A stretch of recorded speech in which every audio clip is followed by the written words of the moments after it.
Joining us now on the phone is Sam McKewon from the Omaha World-Herald. Sam, how are you this morning?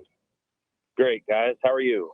Good. You're gonna get a couple nice to nice back days, Sam. A couple of back to back nice days. How about that? There we go. Yeah, I'm glad. It's spring break down here in Lincoln, so Yeah, to enjoy it. it's funny too. I saw, I don't know, probably 15 guys since last Wednesday, and to a young man, they said, "I can't wait for spring break." Right? Like they have been. I think it has been pretty grindy for these guys in winter conditioning, and the schedule breaks well, right? So they get a break, then they come back and have one more week of winter conditioning before they start spring ball. Because Coach Rule is one of those data shows we need 8 weeks of winter conditioning. 8 weeks. That's Yeah. a lot. Yeah, like he's got a lot of data on it. Mm-hmm. The 8 versus breaking it up after the 7, and he says, I know there's a little bit of a concern that you could come back from the break and get an injury, but he said either way, you could be darned if you do, darned if you don't.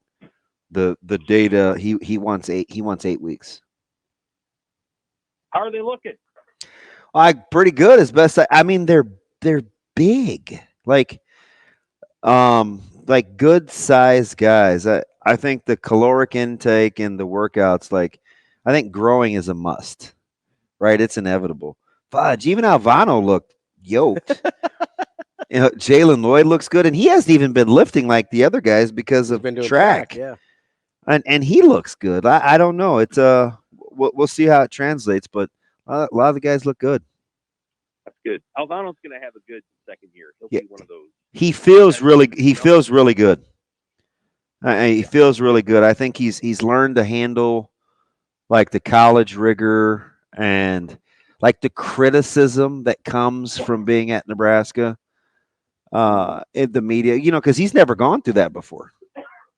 Right. So like all those things that we kind of take for granted and kind of shrug off, like they're real things for young people. A lot of those guys.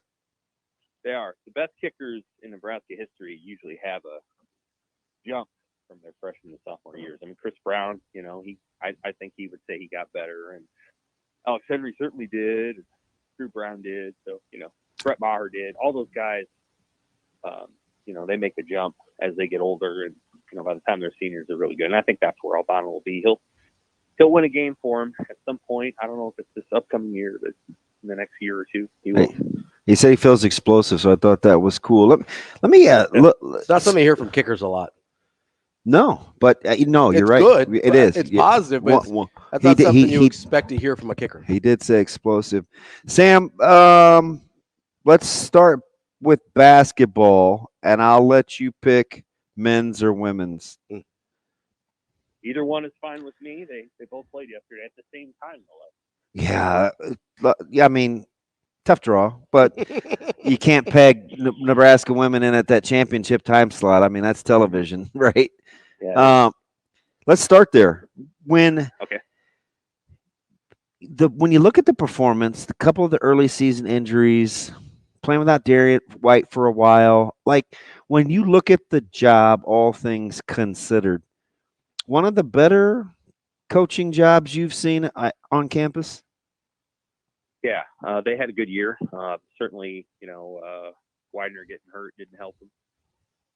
This would have been a better team with her. Yeah. By a couple of games, for sure. And they had to adjust a little bit, I think every coaching job starts with recruiting, and they got the 3 freshmen right. So these 3 freshmen were really, really good. And I know one of them has a little bit different stats than the other 2, but she's good too.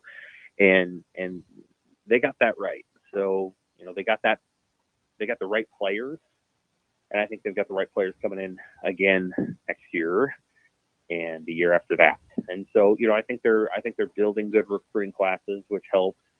I think that they're they got Alexis Markowski to a point where she just sort of doesn't slow down. Like, she's not a perfect player. I think she would tell you that. And there's times when, she's frustrated by whatever, her lack of offensive efficiency around the rim, but she just keeps coming, and that's the thing that's changed is I think she could get down on herself a couple of years ago and she doesn't now. And so, I think they've changed it from, and you got to do this with a lot of athletes, perfectionism to resilience. And there's a difference. Perfectionism is actually not the best quality, because what happens is if you don't do it right or you don't get it right, you get overly discouraged. And, so what you need is a standard, a high standard, and a resilience to it. And I feel like Amy Williams really believes in that, but I think she's been trying to build program to that for a while. And I think they have that. I think some of the emotion that you saw, although I thought it was notable how much they had after the loss, because they have an NCAA tournament left. Yeah. I think some of that was related to, this is a team now that really doesn't allows itself to be disappointed because they actually thought they could win.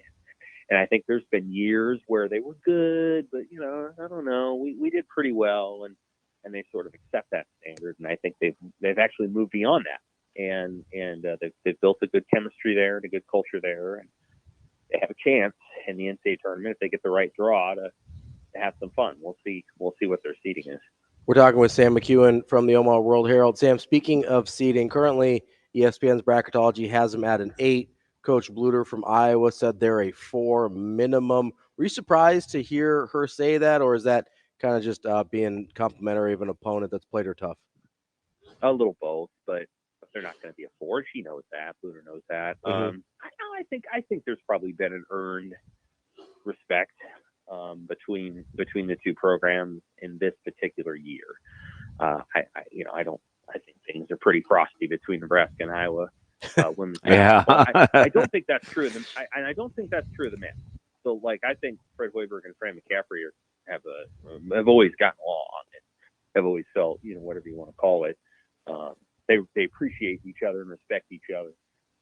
But I think there's you're seeing that thaw a little bit between the two women's programs based on, the win a month ago and the way that they played on Sunday. I think Iowa, and I think Caitlin Clark's driving some of that a little bit. I think she's probably said some good things. And so, I think Nebraska will be an 8 or a 7.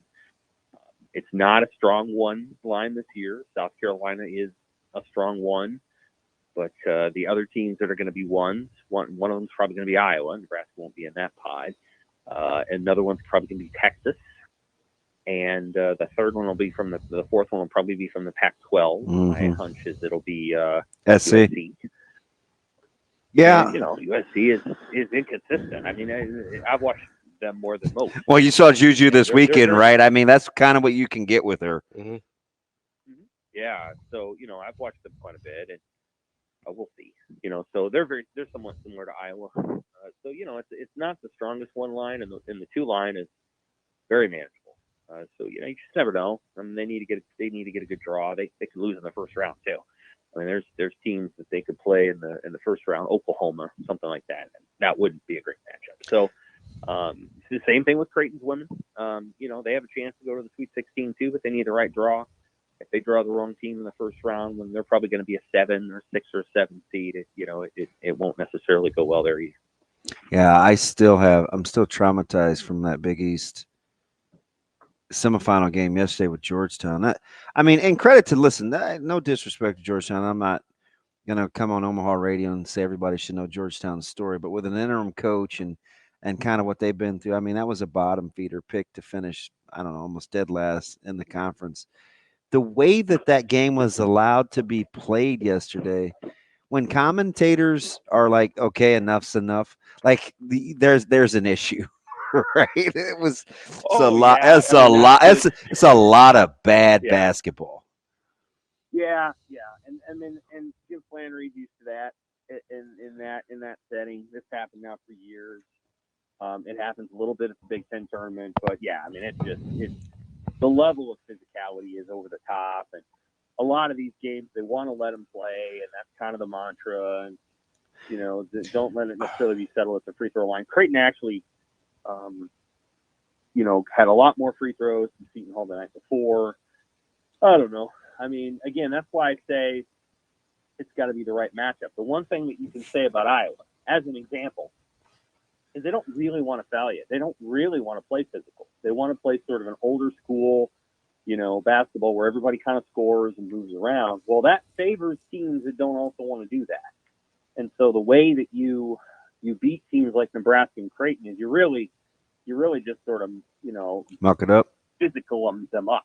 And Creighton will have to work through that. They've got to find a way to play through it and not just merely hope, quote unquote, they're going to play teams like Iowa and Iowa State that don't want to do that. You have to find ways to beat the teams that are more like Connecticut, which is the team that Creighton struggles to beat because of their physicality and their athleticism. Sam, can I make the argument that when refs just swallow their whistle for entire games, they're not actually letting them play, they're preventing them from actually playing a game of basketball, and they're just letting them play like there's men playing wrestling? Like, that's not bad. That's why I hate the Hurleys, because they always do this. Like, they prevent people from playing basketball and they're rewarded for it. Like, I'm sorry, you guys set me off a little bit here. Like, it is one of my biggest pet peeves about basketball is when they're just like, oh, let them play. It's like, no one is playing basketball when that happens. Yeah, you're preaching to the choir here. I know you guys talk to a bunch of basketball folks who cover the teams more rigorously than I do. You should ask them what they think good officiating is, because what I tend to see a lot of is people don't like it when too many fouls are called. But I don't know. Like, I don't really know what good officiating is. In basketball, I don't, because I don't cover the sport closely enough. I watch way more women's basketball than I do men, and I watch quite a bit of men's, but not as much. So I'm not sure, like, what is good officiating. I'm sure, Higgins could come on and talk about that. Like, what is good basketball officiating? Because it feels like bad officiating is calling anything. So a good, well officiated game is when there's no free throws. So I'm not sure what people want in that arena, but it feels like most of the criticism that I see on Twitter is related to too many fouls being called. So, apparently people want, very physical, throwing around basketball. Maybe that's what they want. Can I pull out like an old school, like, Supreme Court reference to you and say, I can't define it for you, but I know it when I see it when it comes to officiating? Sure. Like, I just want it to look like a basketball game. I don't care how many fouls there are. I don't care how many free throws there are. I need it to look less like rugby and more like basketball. That's all I'm asking for. I don't blame you. I think that's very fair. And I would agree with you. Sam, so Trev had some comments last week, kind of doing a little bit of a media talk with a couple of folks. Yeah. Can you have non-conference scheduled talks without having any sort of conference uniformity, or do you think it's just like, oh, if we play 9 games and we have an 18-team conference, doesn't make sense to schedule tough in the non-con? And I only asked the question because I couldn't roll my eyes any harder over the last month and a half about people crying about Nebraska's non-con schedule. I'm like, they played 9 conference games. Like, who do you want them to play? If you're winning, people are coming. Nobody's paying attention to the non-con. I couldn't believe we spent 6 weeks whining over the non-con schedule. Until you get some uniformity, it's a non-starter. Yeah. So don't let me talk you into that. You could be like, DB, you're all wet. No. I think that the strategy is related to everybody kind of getting on the same page. I wrote about this last week. Michigan, I think, let's see, I have to go back and look at it, but it's unbelievable. The amount of hardship that Nebraska put on itself compared to Michigan. And so it's kind of like an amazing stat. I think and they still went on to win a national title. Oh yeah. Oh, by the way, it didn't hurt them whatsoever. Michigan did not play a single non-conference road game in 21, 22, and 23. And they played all their first 4 games at home. Not only did they not play a road game, but they played their first 4 games at home. They finished 12-7. In Nebraska's first 4 games across those 3 seasons, Nebraska finished 5-7. But they played 2 non-conference road games, 2 conference road games, and a neutral site conference game too. Yep. And they lost all of those. So some of this is okay. They played Oklahoma and Colorado. They got tied to those games back during the Tom Osborne era. That's when those games were signed. And it was designed as a way of like building relationships back with the Big 12 foes, which is whatever. But then this other thing was built around all of the Ireland stuff. And so, it was like, oh my God, got to play in Ireland. And then COVID canceled one of them. And so they decided to go play at Illinois to start the season. That was a mistake. I can go either way on the Ireland trip. I went. It's a lifelong memory. I'm glad I went. I'm glad the game happened. I'm not sure. Well, their own coach didn't want to go. So, I mean, there was no reason to play it. Then the following year, because of tolerances that Nebraska put forth during the Sean Eichhorst era, Nebraska was selected to go play at Minnesota. And then somebody in the process thought it'd be a good idea to have them play Minnesota and Colorado back-to-back. Obviously not Matt Rule. So the Matt Rule era starts with 2 road games. And then, and he admitted this. Wow, those road games were a little bit more intense than I thought they would be. Like, yeah. I mean, welcome to college football, west of the Mississippi and north of Oklahoma. Like, yeah. And people up here are, and of course the thing that happened with Deion Sanders was what it was. It was a fun place to be. I'm glad I went to all those games. But Nebraska should aim for what Michigan's doing. And until Michigan is forced to do something else, I don't know why Nebraska would do it. Now, that's hard for Nebraskans to think about because we have this still embedded in the back of our mind that we're the 95 Huskers. And that your team is taking the field every year, and it's not.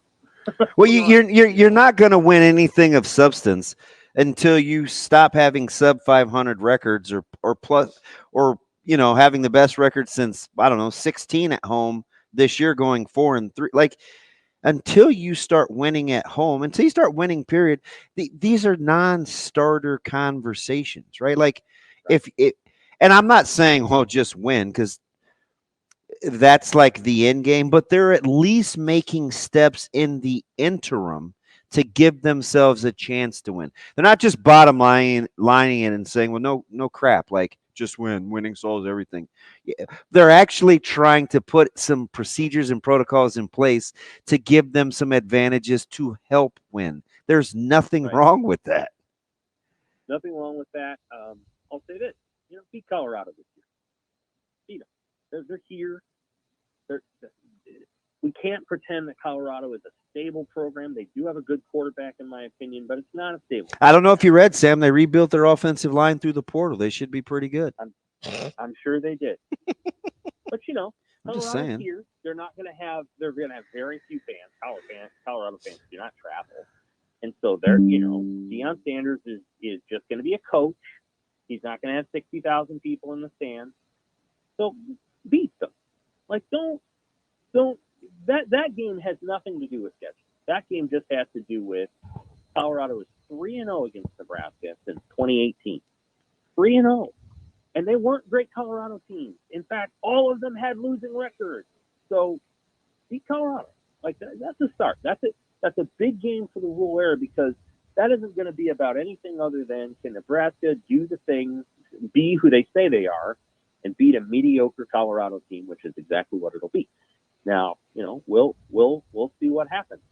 We can be very critical of Deion Sanders. That's fine. Anybody who wants to be can. But I was at the game last year. Looks like Deion had his team ready to play, and Nebraska did not look ready to handle whatever was going on in the first half of that game on offense. And it wasn't just Tony White's job to prepare a team.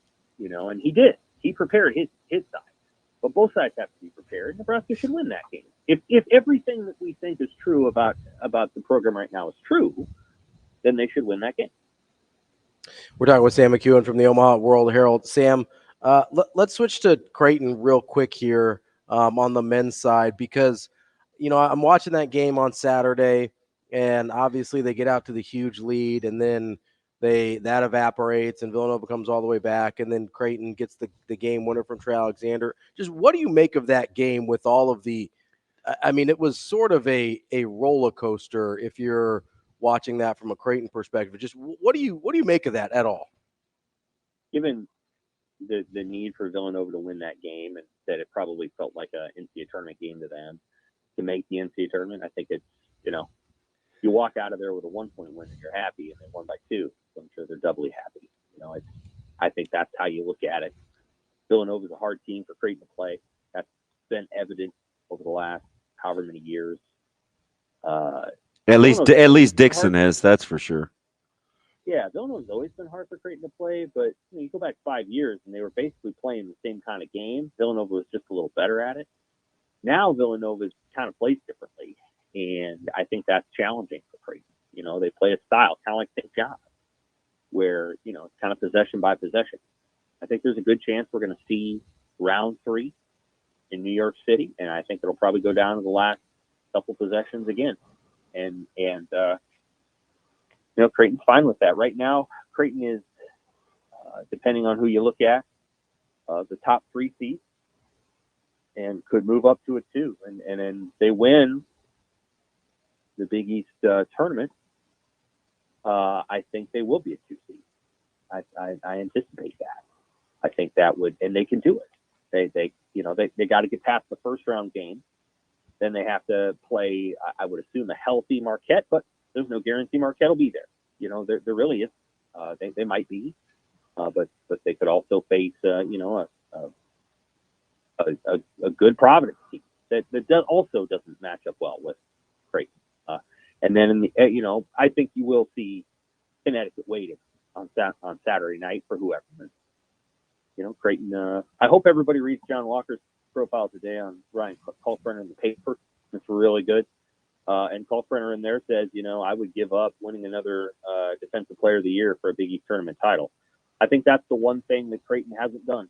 Yeah. In Greg McDermott's time, and they've come close a couple of times, and I think they're going to put a lot of energy toward doing that because I think they feel confident about their approach in the NCAA tournament. And so I think they're gonna try to win very much this weekend, and if they do that, they're going to get rewarded, I think, with a 2 seed, which would be one heck of an accomplishment. That's Sam McKewon from the Omaha World-Herald. Sam, we appreciate your time as always. We'll talk to you next week. Appreciate you, Sam. Take care.